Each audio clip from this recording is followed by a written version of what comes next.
In this module, we will examine protocol communication to include normal and abnormal traffic. So what we're going to do is we're going to cover the following: exploring the IP header and analyzing network connections. What happens when we connect and send data back and forth in a network?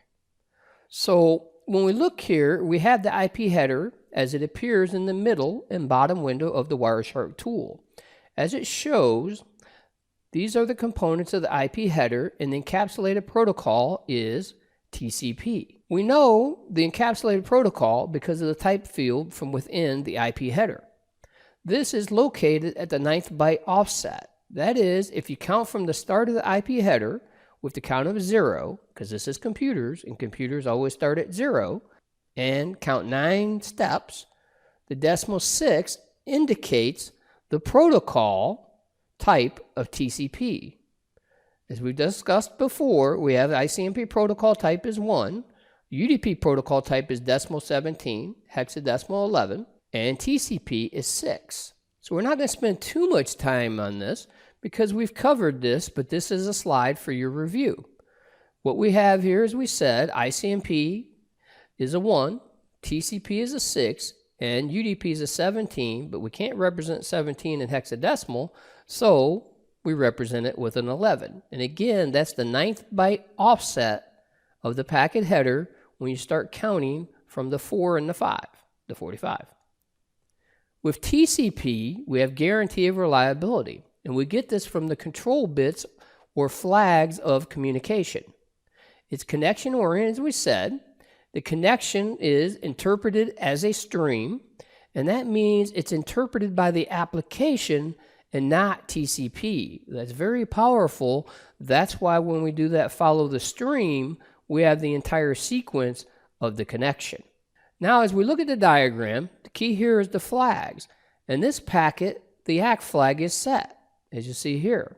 This means that a packet has been received and it's acknowledging that packet. These flags all have a specific meaning within the connection, and is what we want to understand when it comes to hacking, security, and also intrusion analysis.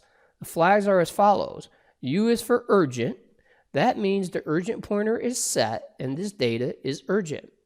A is for acknowledgement, or ACK, which we've already discussed. We're acknowledging something that was sent. Push has data within the packet. Reset, abnormal close of a connection. Send is open a connection with me. Some like to refer to that as the hello. And then finally, finish is the normal close of a connection. These are the 6 main flags of TCP. By understanding these flags, you can identify what's taking place in the network, both from a standpoint of normal traffic and abnormal traffic. This slide shows the connection for each TCP communication, and that is what we call the three-way handshake. And this is shown here both in the diagram and also in the image from the packet capture in Wireshark. It's a SYN ACK followed by an ACK. Now remember, the first SYN or synchronize says open a connection with me. The acknowledgement is acknowledging that open a connection request. The second step SYN is from the receiver, because the receiver has to open up their own side of the connection.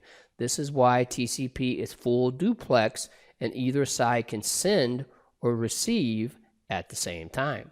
And the final ACK is the acknowledgement of the synchronize or the connection request received from the receiver. TCP connection close. Remember, we had 3 steps to open the connection. It takes 4 steps to close the connection. This is because we have to close each side of the connection. So here we have in the diagram a FIN-ACK, which means please acknowledge my finish request. And then the acknowledgement returned means I acknowledge your finish request. And the FIN-ACK again is the close of the other side of the connection. So remember, both sides of the connection have to close. This is so one side can close while another side still has data to send. Very important that we allow both sides to send their complete data. One side might be sending 1,000 bytes, for instance, and the other side sending 100. So it's not really good engineering design to require the person with the 100 bytes to leave their connection open until the 1,000 bytes are transferred. And that's why each side can close its own connection. So as you look here in the image taken from Wireshark, we see a SYN, a SYN-ACK, and an ACK in packet 18, 21, and 22. And then immediately we close 23 through 26. So that's the three-way handshake followed by the four-step close. Now we got TCP connection reset. When something goes wrong within TCP, a reset is used to tear down a connection. If you're seeing a large number of resets on the network, this could be an indication something's not right on the network. In most cases, it is something not right on the network because it's an abnormal close. It's an actual example you see when somebody's trying to connect to a service that's not there. If they keep trying to connect to it, TCP will respond with a reset. You'll see an abnormal amount of resets in the actual packet capture. It's all in the packet. So as you look at this image, you can see the flags that the packet has set. So what is wrong here? This packet has the following flags that are set: the fin, the push, and the urgent. So the fin is a finish or a close of a connection, push is data, and urgent is the urgent pointer set.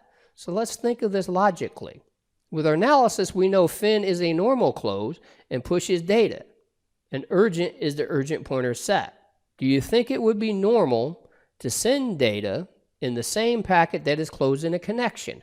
Remember, when we close the connection, we're just telling the receiving side we want to close. We send a fin flag with the ACK flag set.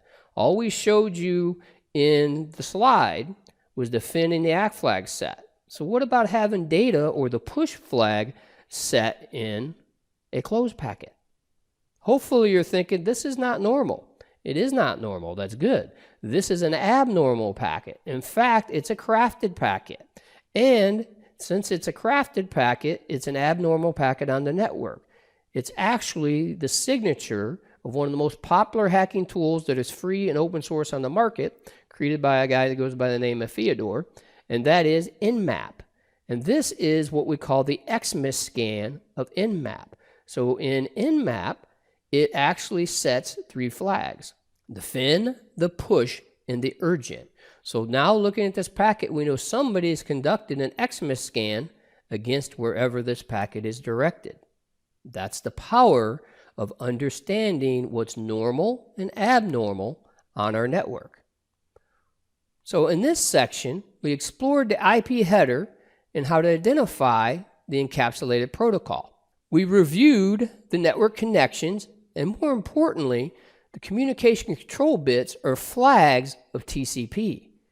Now you have enough knowledge and enough skill to review abnormal traffic data and some basic attacks using Wireshark. So next up, we're going to take those skills and we're going to apply them and analyze attack communications.